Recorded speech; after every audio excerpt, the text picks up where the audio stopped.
Eu vou estar lendo lá em Filipenses 4, Filipenses 4, 5. Filipenses 4, 5.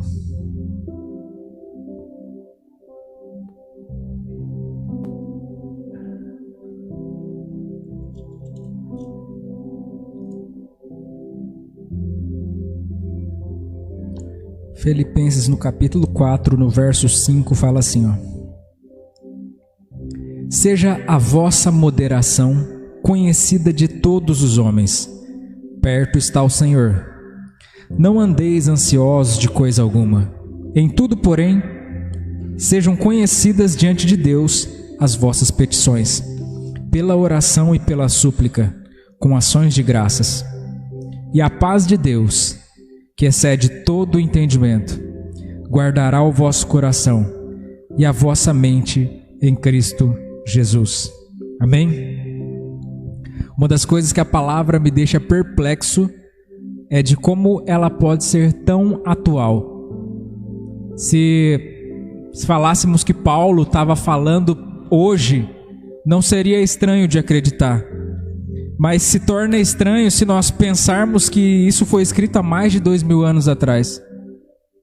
E eu vejo Paulo falando, não andeis ansiosos com coisa alguma, e parece que ele está falando para mim, né? Parece que ele está falando com o Júnior de 2022, parece que ele está falando com a geração que vive antenada, com 1001 informações na cabeça, com o desejo de chegar em lugares que muitas das vezes dentro de si ele fala, eu sei que eu nunca vou chegar até lá, e isso já me causa uma frustração e uma ansiedade.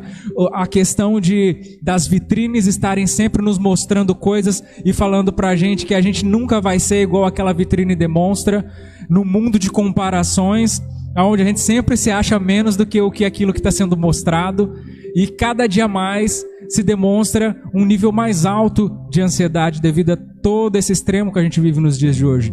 E é claro que havia ansiedade na época deles, senão eles não dariam essas vacinas. Mas o que mais me deixa intrigado é o quanto que isso está relacionado com o próprio Evangelho. Né? Parece que se a gente for falar a respeito de ansiedade hoje na igreja, a gente está falando a respeito de um tema geral, de um tema que muitas das vezes vai cair aí numa redação da universidade, né? Só que a Bíblia, do começo ao fim, ela fala a respeito da ansiedade, porque a ansiedade ela tem tudo a ver com a relação que Deus ele tem com a gente. A ansiedade ela tem tudo a ver com o Adão lá do Gênesis, que queria comer do fruto para ser seu próprio Deus. A ansiedade tem tudo a ver com esse ser humano que ele tenta dominar os seus dias, o seu tempo e as suas horas, e que as coisas vão ocorrer do jeito que ele quer, e se uma vírgula sai fora daquilo que ele pretendia, ele já começa a ficar ansioso. Porque ele já não tem mais o controle sobre aquilo que ele achava que ia ser.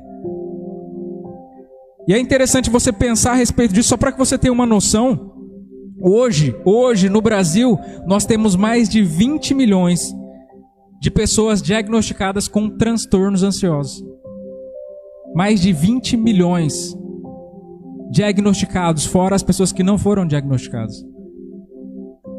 Então sim, nós estamos vivendo hoje o tempo onde nós acabamos caindo na real a respeito de uma coisa que a Bíblia já estava falando há 2000 anos atrás. Há um tempo atrás, se a gente fosse falar a respeito de problemas emocionais dentro da igreja, as pessoas iam falar, isso é frescura, isso é bobagem, né? O que nós precisamos é expulsar demônios. Só que aí de repente bate na nossa porta a notícia de que tem pastores que estão tirando a sua própria vida.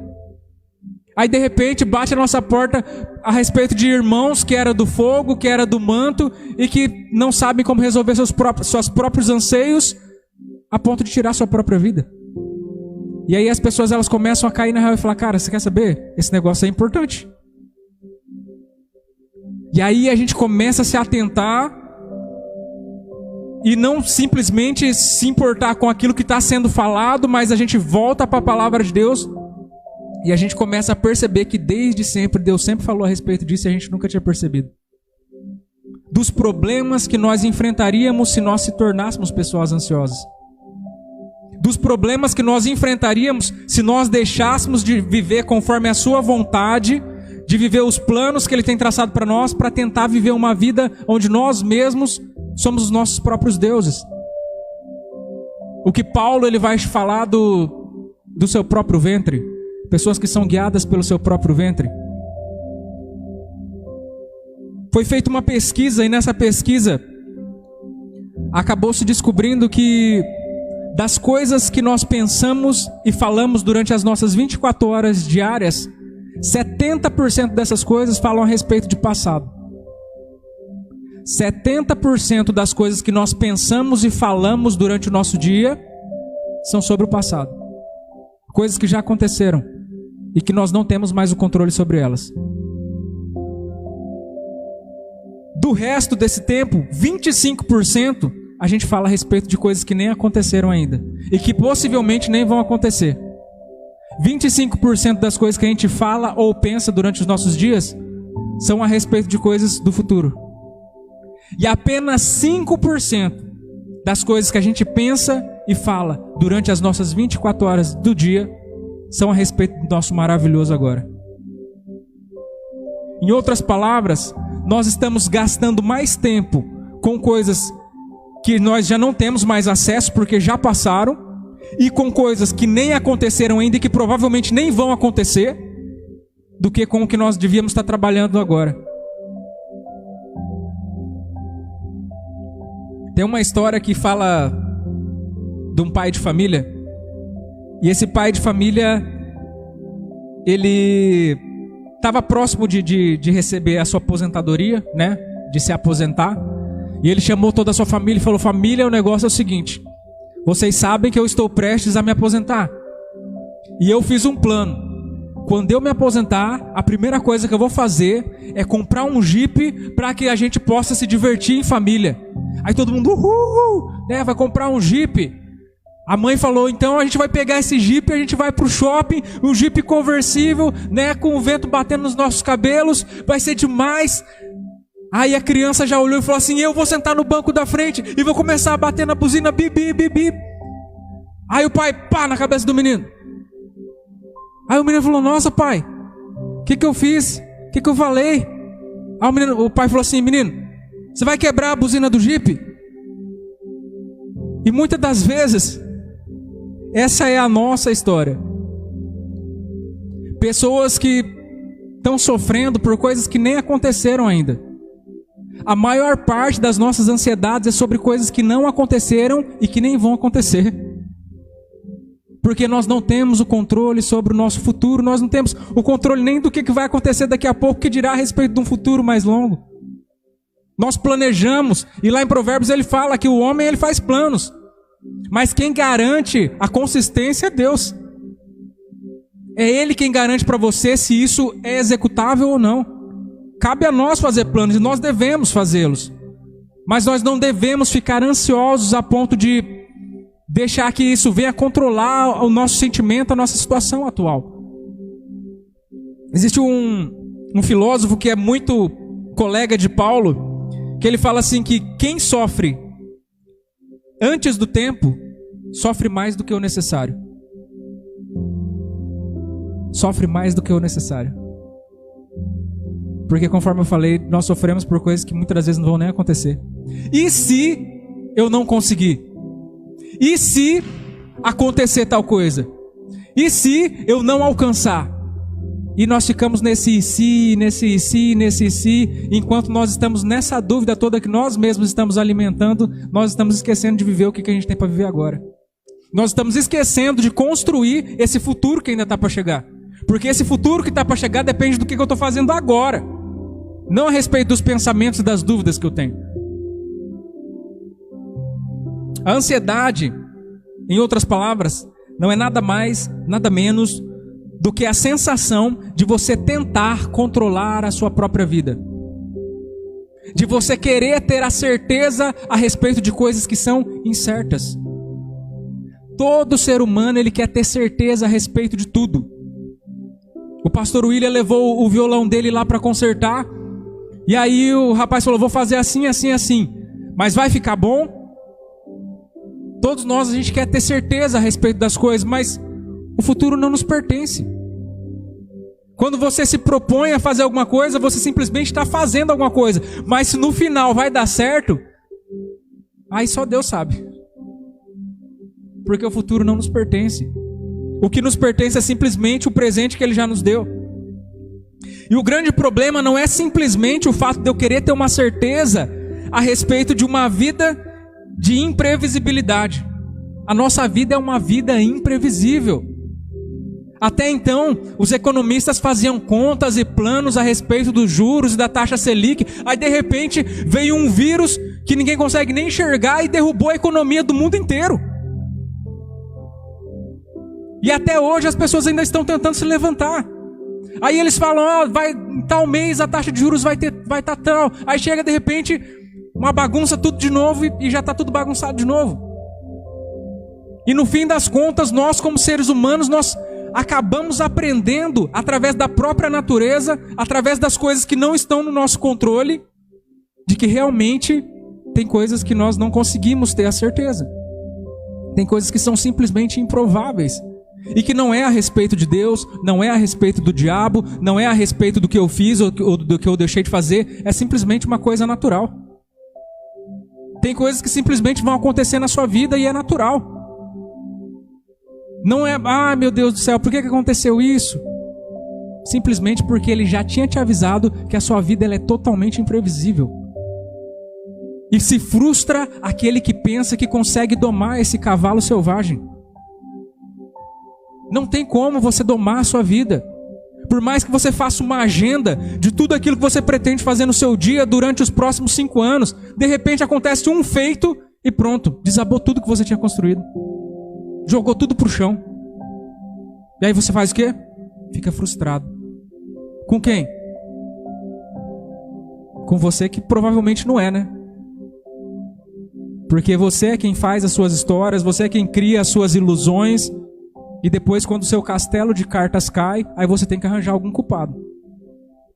E quando nós não conseguimos arranjar algum culpado, aí nós caímos nesse espírito de ansiedade, do qual nós se sentimos frustrados porque as coisas não acontecem do jeito que a gente quer. Não bastasse simplesmente o fato da gente ter essa incerteza a respeito de futuro, ainda existe a imprevisibilidade de não aceitar aquilo que aconteceu no nosso passado. A esposa de Saul é um exemplo disso. A Bíblia diz que 3 filhos dela morreram de uma vez só. E ela ficou por 3 meses espantando as aves de rapina que vinham sobre o corpo dos seus filhos. Ela não enterrou os filhos. Ela ficou ali espantando as aves porque ela não aceitava a morte dos seus filhos. E muitas das vezes nós vivemos desse jeito. Nós não aceitamos aquilo que ocorreu. Eu não aceito que acabou, eu não aceito que não aconteceu, eu não aceito que eu não consegui, eu não aceito que eu recebi um não, eu simplesmente não aceito. E as pessoas elas começam a construir um próprio mundo de ilusões para que ela não venha a ter que lidar com a realidade que as coisas não aconteceram do jeito que ela queria. Ninguém me avisou que eu ia ter que viver essa dor.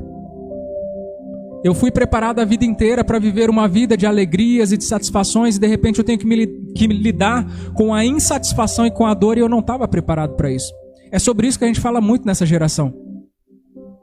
Dos alunos que batem nos professores, dos filhos que desrespeitam os pais. Uma geração que não sabe ouvir um não.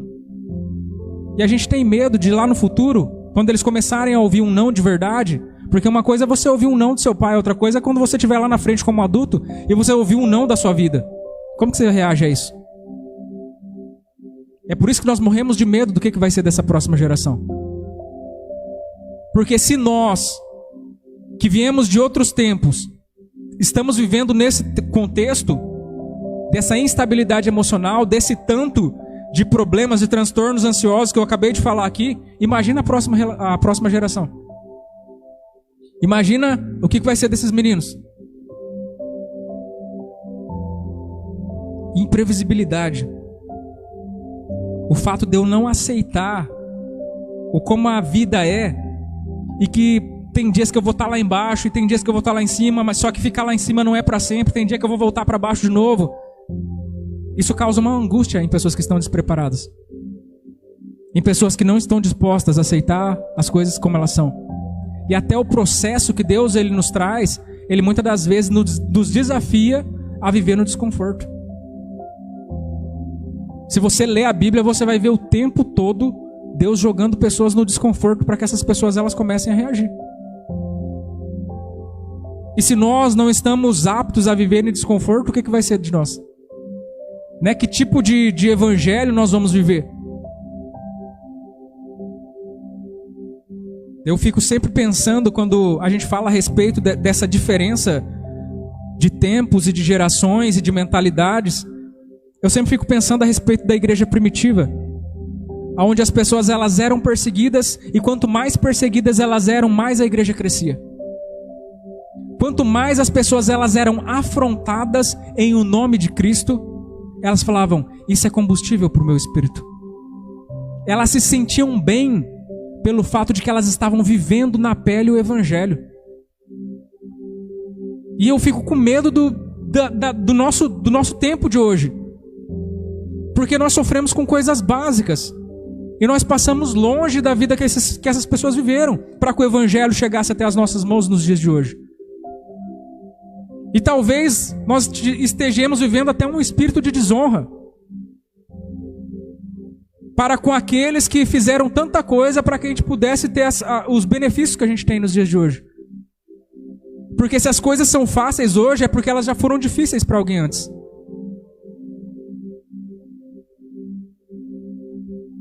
E para que a gente não fique simplesmente na questão do problema em si,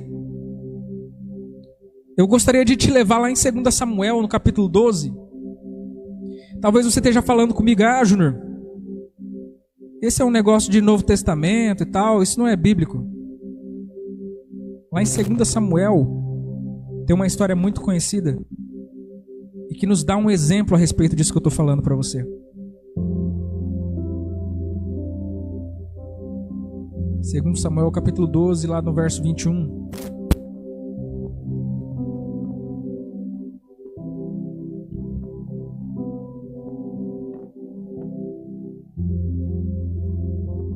Nós vivemos hoje algo que acabou sendo expresso de uma forma mais visível nesses tempos de pandemia, que se chama ilusão do controle.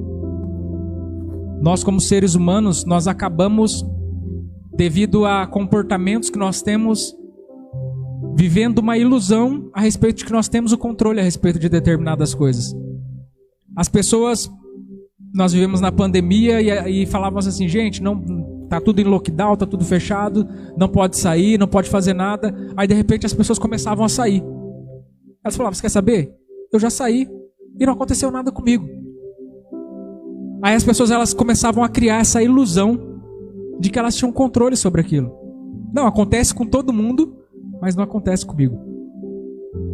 E muitas das vezes nós vivemos dessa forma, numa ilusão de que nós conseguimos controlar aquilo que está acontecendo. Acontece com as outras pessoas, mas não acontece comigo. Todo mundo bate o carro, mas eu posso dirigir do jeito que eu quiser. Eu nunca sofri um acidente de carro. Até que de repente acontece.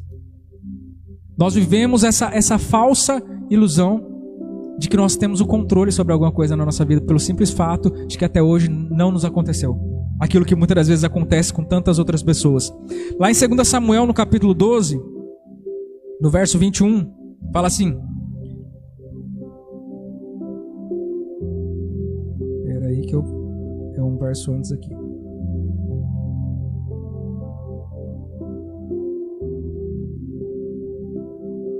Lá no verso 16, fala assim, ó.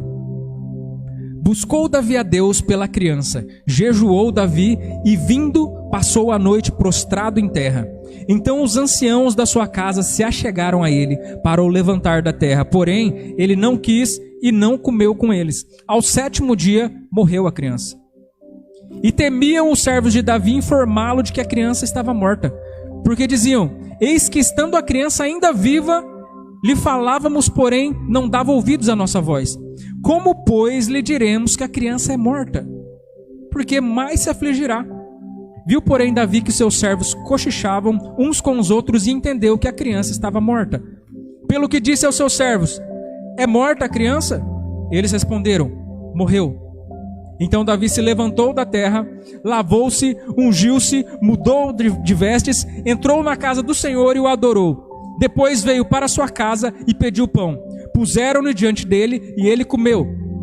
Então disseram seus servos: que é isto que fizeste? Pela criança viva jejuaste e choraste, porém, depois que ela morreu, te levantaste e comeste pão? Respondeu ele: vivendo ainda a criança, jejuei, chorei, porque dizia: quem sabe se o Senhor se compadecera de mim e continuará viva a criança? Porém, agora que é morta, por que jejuaria eu? Poderei eu fazê-la voltar? Eu irei a ela, porém ela não voltará para mim. Amém? Um exemplo de um homem segundo o coração de Deus.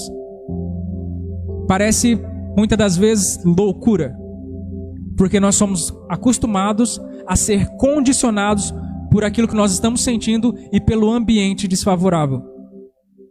Ele estava em um ambiente de luto, onde o seu filho estava já perto da morte, e ele orava ao Senhor com o seu máximo de clamor e com jejuns e orações, ao ponto de que a criança morreu. E quando a criança morre, as pessoas falaram: não vamos nem falar para ele que a criança morreu, porque senão é perigoso ele morrer junto. E a palavra de Deus diz que quando eles contam que a criança morreu, ele se levanta, toma banho, troca de roupa, passa perfume, vai e come, e entra na casa do Senhor e começa a adorar a Deus. Isso é o comportamento de uma pessoa que entende que existem coisas que são incontroláveis. Enquanto eu tinha a possibilidade de que o meu filho fosse curado, eu orei, eu jejuei e eu busquei a Deus com todas as minhas forças. Mas a partir do momento em que eu vi que já não tinha mais jeito, eu simplesmente preciso aceitar aquilo que foi a vontade de Deus. Quantas pessoas não estão bravas com Deus até hoje, porque não aceitam a morte de um ente?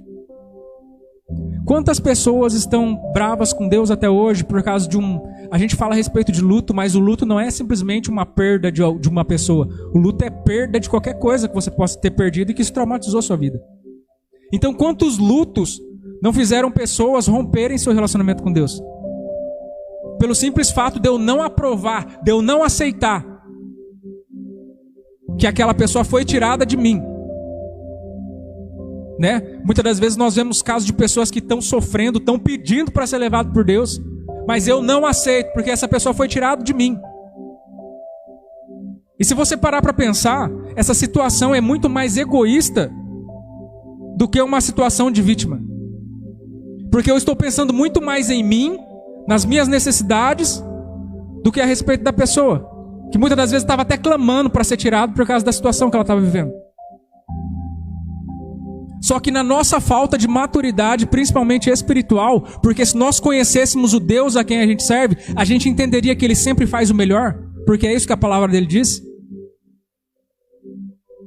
Então nós compreenderíamos, assim como Jó, que aquilo que Deus fez está feito. Se Ele achou que aprove a Deus que seria melhor dessa forma, então glória a Deus. Glória a Deus porque isso não deu certo. Nossa, que loucura isso, hein? Glória a Deus porque aquilo que eu queria tanto também não veio. Glória a Deus porque eu tive que passar por essa situação. Será que você é capaz? Glória a Deus porque veio uma perseguição. Se nós lêssemos a Bíblia e nós tentássemos aplicar o que acontece na Bíblia nas nossas vidas, nós íamos descobrir que esses personagens, eles glorificaram a Deus por situações do qual nós oramos para que não venham sobre nós. Eu sempre falo a respeito de Pedro sendo liberto da prisão injustamente. Aí você fala assim, agora Pedro vai pegar esse povo e vai se mandar dessa cidade antes que o povo prenda ele de novo, né? Aí no próximo episódio, onde aparece Pedro de novo, Pedro está no meio de uma praça pública com toda a congregação ali, se unindo em oração e falando para que Deus ele dê mais poder sobre a vida deles, para que eles possam pregar com mais ousadia. Tô nem aí se eu vou ser preso ou não. A minha missão é maior do que a minha própria vida. Aquilo que Deus ele carrega, aquilo que eu carrego de Deus sobre a minha vida é muito maior do que tudo aquilo que possa acontecer comigo. É isso que o Evangelho ele fala para mim. Não é a respeito dos meus medos, não é a respeito dos meus anseios. A palavra de Deus diz assim que se Deus ele não guarda a casa, em vão vigia o sentinela. E nós com as nossas casas, com o alarme, com os portões trancados e com os guardas que passam na rua, a gente acha que está fazendo muita coisa. A gente pensa que a gente tem o controle sobre alguma coisa. Não, eu tenho um seguro lá na minha empresa. Não, eu tenho lá um seguro médico para minha família. A gente pensa que está tudo sob controle. E não está nada sob controle. Tudo está no controle de Deus. Até eu achei interessante uma frase, o Leandro Carnal, ele fala assim: é muita vaidade do ser humano querer controlar tudo. É muita vaidade da nossa parte achar que tem o controle a respeito de alguma coisa. É subestimar o universo, é subestimar a Deus, é subestimar tudo que é maior do que a gente. A gente é tão pequeno diante do lugar onde a gente habita. É muita vaidade da nossa parte achar que a gente pode ter o controle a respeito do que vai acontecer. Aí lá em Mateus 6, no verso 26, o próprio Cristo ele fala assim: olha para as aves do céu. Elas não plantam, elas não guardam em celeiros, e mesmo assim, o Pai Celestial cuida delas. Será que vocês não são mais importantes do que as aves do céu? Aí você fala assim: nossa, Júnior, será que então eu não preciso fazer nada? Que Deus ele vai ficar mandando maná do céu na minha cabeça? Não é a respeito disso que Deus ele fala. Ele fala a respeito de seres que fazem tudo aquilo que está sob o seu controle. Você nunca vai ver os passarinhos falando assim: eu vou acordar mais cedo hoje, porque eu vou comer tudo, porque se eu demorar, eu vou chegar no café da manhã e acabou tudo. Os outros passarinhos já comeu e me deixou sem nada. Eles não se preocupam. Só que mesmo assim você nunca vai ver um passarinho acordando às 10 horas da manhã. Eles não se importam. Eles não sofrem por causa disso. Mas você nunca vai ver um passarinho ficando acordado até a meia-noite. Eles têm hora de dormir, eles têm hora de acordar. Eles vivem conforme a natureza. Eles obedecem o ciclo da vida. Existe um ciclo circadiano, inclusive que isso é comprovado cientificamente e é básico, não tem muita necessidade de comprovação científica, que fala a respeito da necessidade que nós temos de acordar com o sol e de dormir quando o sol vai embora. Nós somos feitos biologicamente para isso. A nossa saúde ela é baseada nisso. E a natureza, ela parte desse pressuposto. Só que nós, desobedientes que somos, não. Nós somos os únicos seres que fazemos a nossa própria rotina. Nós não estamos nem aí com o sol. Às vezes o sol está nascendo, a gente está indo dormir. E a gente quer que as coisas funcionem para a gente. Só que o diferencial entre esses pássaros que Jesus mesmo fala e nós é que esses pássaros eles entendem que eles devem fazer tudo aquilo que está sob o seu controle. Aquilo que passa do meu controle é com ele. E eles se colocam à mercê do Criador. Porque eles sabem que aquele que os trouxe até aqui é fiel para suprir as suas necessidades. E nós não. A natureza obedece a Deus, o mar, o vento obedecem a Deus, o sol, quando Deus manda o sol ir embora, ou então manda ele parar no céu, obedece a Deus. Tudo obedece a Deus, mas nós não. Porque nós temos os nossos próprios anseios. O homem é o único ser de desejos. O que significa? Significa que os outros seres, eles simplesmente necessitam daquilo que é a sua necessidade. Depois que ele está com a barriguinha cheia, depois que ele dormiu a soneca dele, ele está satisfeito. O ser humano não. Nós somos seres de desejos. Após você conquistar aquilo que você tanto ansiou na sua vida, você vai ter outra coisa que você vai querer. Por quê? Porque você nunca vai estar satisfeito. Porque nós desejamos desejar, nós ansiamos ansiar. Nós nunca estamos plenos com a vida que nós temos. Nós sempre vamos estar olhando para alguém falando, a vida daquele é melhor do que a minha. É essa a vida que eu queria viver.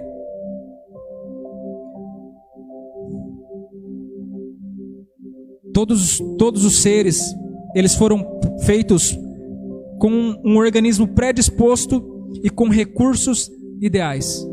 Se você começar a analisar a natureza, você fica louco com essas coisas. O como que existe uma perfeição no ecossistema. O como que Deus, Ele criou tudo para sobreviver e deu tudo que esses seres precisam para sobreviver. O instinto de cada animal para saber fazer aquilo que ele faz. Eu sempre ficava olhando os pássaros da manhã, no primeiro horário do sol, aqueles pássaros fazendo aquela maior bagunça e voando e aquela variedade, e eu ficava pensando, como que eles sabem? Aí eles passavam e pegavam os galinhos do chão e começavam a construir o ninho. E eu ficava pensando, né? Como que pode, né? Como que eles sabem o tanto de galhos que eles precisam? Quando que o ninho já tá bom? Quando que não tá? Quando que vai aguentar o peso dele? Ou se vai furar e ele vai cair? Como que eles têm a noção a respeito disso? Né? Se eu preciso fazer uma construção, eu tenho que chamar o pastor William e falar, pastor William, quantos tijolos que eu vou usar nessa construção? Né? Aí ele vai falar, me fala a medida. Aí ele vai fazer um monte de cálculo matemático para entender, para chegar na onde eu quero. Agora, um pássaro que não entende de nada, não sabe de nada. Ele simplesmente faz aquilo que o seu instinto manda. E eu ficava olhando aquilo falando, meu Deus, como que é perfeito isso? O simples fato dele fazer aquilo que o seu intelecto está predisposto a fazer. Ele simplesmente tem um instinto a respeito daquilo. Não existe uma conta matemática, não existe nada, ele simplesmente faz. E no fim dá certo. O mais incrível é isso, que no fim dá certo. E eles vivem assim o tempo todo, o tempo vai passando e vai passando para lá e para cá. E só nós que não conseguimos entender que nós já temos os recursos dentro de nós. Assim como tudo que é natural, nós já temos tudo aquilo que nós precisamos dentro de nós. Nós não precisaríamos viver ansiosos se nós entendêssemos que tudo que a gente precisa, Ele já colocou dentro de nós. A única coisa que nós perdemos no meio da nossa jornada, Ele enviou o Seu Filho para que Ele pudesse restaurar, porque nós somos seres espirituais. A única coisa que nos faltava foi a nossa espiritualidade que foi quebrada lá no Éden. As portas foram trancadas para nós. Você já parou para pensar nisso? Deus falou, botou Adão e Eva para correr de lá e falou assim, bota um anjo aí na porta aí que é para ninguém voltar. As portas foram fechadas. Mas Ele enviou o Seu Filho para que Ele construísse um caminho para que nós pudéssemos voltar para Deus. Nós tivemos a nossa conexão restabelecida em Deus. Porque nós não somos animais. Os animais, eles continuaram sendo animais. Mas nós perdemos a nossa conexão espiritual. É por isso que nós somos seres de anseios. É por isso que nós nunca estamos estáveis. É porque nós precisamos estar ligados na fonte. Se nós não estivermos na videira, os nossos frutos são podres. Se nós não estivermos na videira, os nossos galhos estão murchando. A gente só está perdendo. A gente está deixando de viver aquilo que era para a gente viver. A gente está deixando de ser satisfeito, de ser contente, assim como Paulo era sem nada. Você já parou para pensar que Paulo era contente sem nada? É interessante se você parar para pensar que o texto mais melancólico da Bíblia foi escrito dentro de um palácio pelo salmista, pelo sábio Salomão. E o texto mais feliz da Bíblia, que a gente acabou de ler aqui, o livro da felicidade, é Filipenses. Foi escrito dentro de uma prisão. Faz sentido isso? Não faz sentido se você parar para pensar da maneira como as pessoas pensam. É por isso que a Bíblia ela vem para inovar aquilo que nós pensamos. Até os dias de hoje, por mais que nós nos achemos muito modernos, muito intelectuais, a Bíblia ela vem para inovar a nossa maneira de entender as coisas. Não é a respeito do tanto que eu tenho, não é a respeito de onde eu estou, é a respeito de quem eu sou. De eu compreender aquilo que Ele colocou dentro de mim. E o que Ele colocou dentro de mim é o bastante para que eu não precise viver por aí buscando, mas que quando eu descubro o que eu tenho, as pessoas é que elas vêm buscar em mim. A palavra de Deus diz que Paulo ele estava preso, mas as pessoas elas vinham ali até Paulo para que Paulo ensinasse aquilo que ele estava vivendo para aquelas pessoas. Como esse cara consegue ter contentamento estando preso? Mas ele vivia uma vida para Deus. A sua vida era para Deus.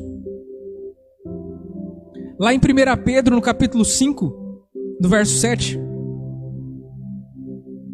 ele fala assim: lancem sobre ele toda a sua ansiedade, porque ele tem cuidado de vocês. Você entende como que esse tema é bíblico? Você entende como essa questão que nós estamos vivendo hoje é um virar das costas para Deus? Esse é o resultado de uma sociedade sem Deus, que tenta controlar os seus próprios passos, que tenta criar os seus próprios planos, que tenta negar a existência daquele que os fez. Nós vivemos hoje a consequência dos tempos que a gente vive. Nós precisamos hoje, como servos de Deus, como amantes da palavra, resgatar aquilo que é real, aquilo que é verdadeiro, aquilo que faz a diferença. Nós já falamos bastante a respeito do diabo, nós já falamos bastante a respeito de doenças e tal, e de tudo o que a gente o tempo todo martelou no tempo de igreja. Mas conforme o pastor sempre fala aqui, nós temos demandas diferentes nos dias de hoje. Nós temos demandas diferentes. E que as pessoas não sabem que o poder está aqui. As pessoas não conseguiram entender que a solução para os problemas, para a vida delas, não está na questão psicológica. Está no simples fato dela reconectar. E a reconexão não é uma religião. A reconexão é essa mudança de entendimento de Romanos 12. Transformai-vos pela renovação do entendimento, para que você possa experimentar qual que é a boa, perfeita e agradável vontade de Deus. É só assim. E pensa comigo, se Deus ele já estava contando isso há tanto tempo, se tem alguém que estava preocupado comigo e com você, é Deus. Se tem alguém que queria e que quer que nós fôssemos contentes, que nós tivéssemos satisfação em viver, era Deus. Porque Ele já estava nos vacinando faz tempo. E a gente não estava entendendo, até hoje. Nós achávamos que Deus falava assim: não, vocês têm que me servir, porque só eu que sou Deus e tal, e abandona tudo, e eu sou egoísta mesmo, vocês não podem ser egoístas, mas eu sou, porque eu quero tudo para mim. A gente achava que Deus era assim. Deus ele era pintado assim para as pessoas. E nós nunca entendíamos que era mais a respeito de nós do que a respeito dele. Porque ele falava: se vocês não olharem para mim, vocês vão ser os seus próprios deuses, e vocês vão causar a sua própria autodestruição. Nós não temos competência, nós não temos suporte, estrutura para aguentar tudo isso. Eu sempre falo a respeito do maior império, o Império Romano. O Império Romano ele se tornou tão grande que não existia um império que conseguisse competir contra ele. O que aconteceu? Ele se destruiu de dentro para fora.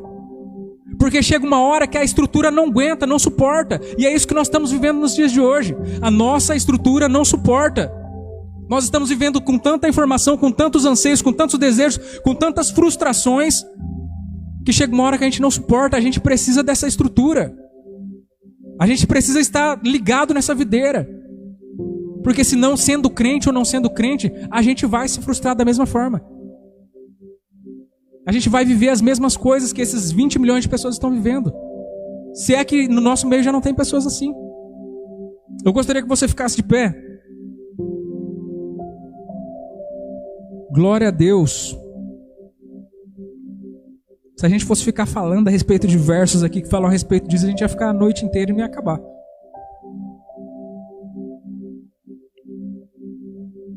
Que nós possamos começar a espalhar o Evangelho como um antídoto para essa geração. Que nós comecemos a ver aquilo que Deus ele tem feito, não como uma forma de encher a igreja, ou como uma forma de você ganhar mais um tijolinho no céu, mas como um socorro para essas pessoas que estão sofrendo. Para tantas famílias. A gente que está no meio, meu Deus do céu. A gente vê tanta coisa que a gente não queria ver. Sabe, às vezes a gente... Eu não sei se o Juninho passa por isso, mas eu passo muito por isso.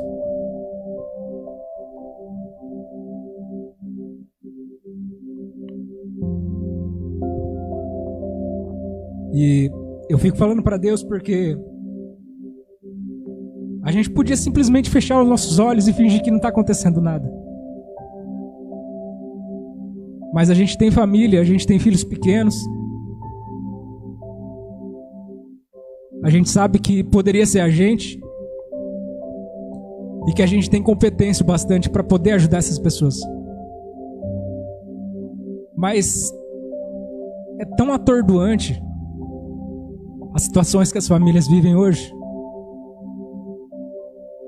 que muitas das vezes a vontade que você tem era de não saber,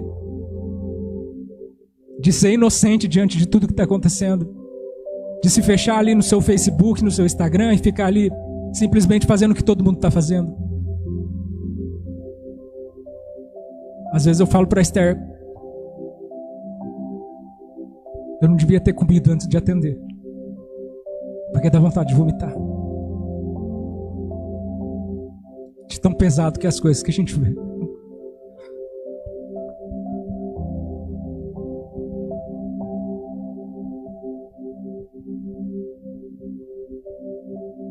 Mas por outro lado, eu tenho o entendimento de que se Deus ele te deu uma visão, é porque Ele te capacita para fazer. Eu não posso delegar aquilo que Deus ele tem me mostrado para outras pessoas, porque essas pessoas não viram o que eu vi. Eu não posso falar, igreja, nós temos que olhar para isso daqui, sendo que é eu que estou vendo essas coisas.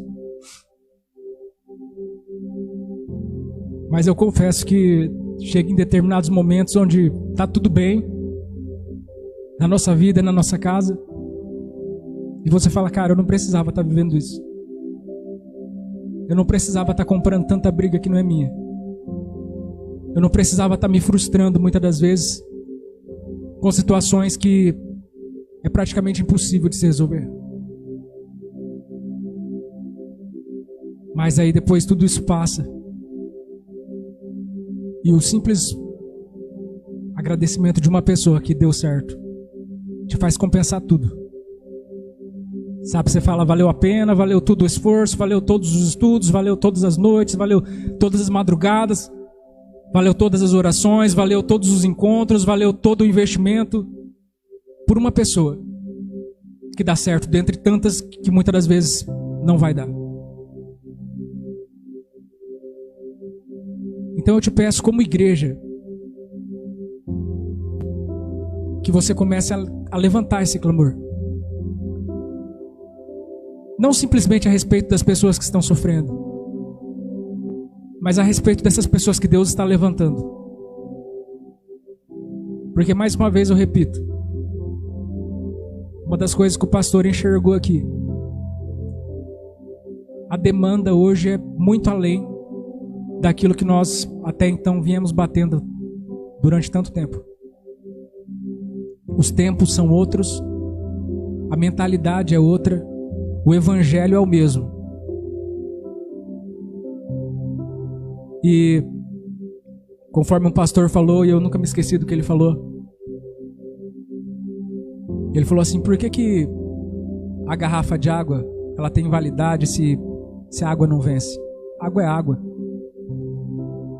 E ele falou assim, a água não vence, o que vence é o rótulo, é a garrafa onde ela vem.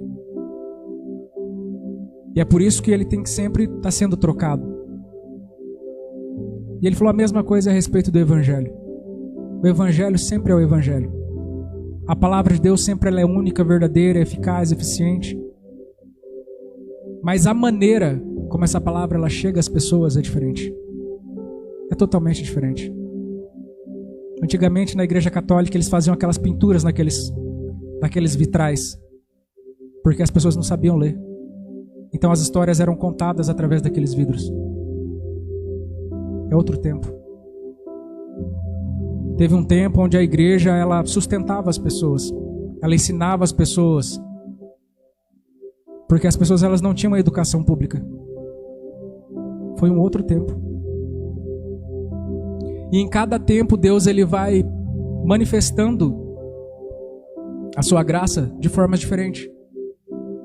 E Ele vai nos ensinando como ministros como atingir o objetivo que Ele quer.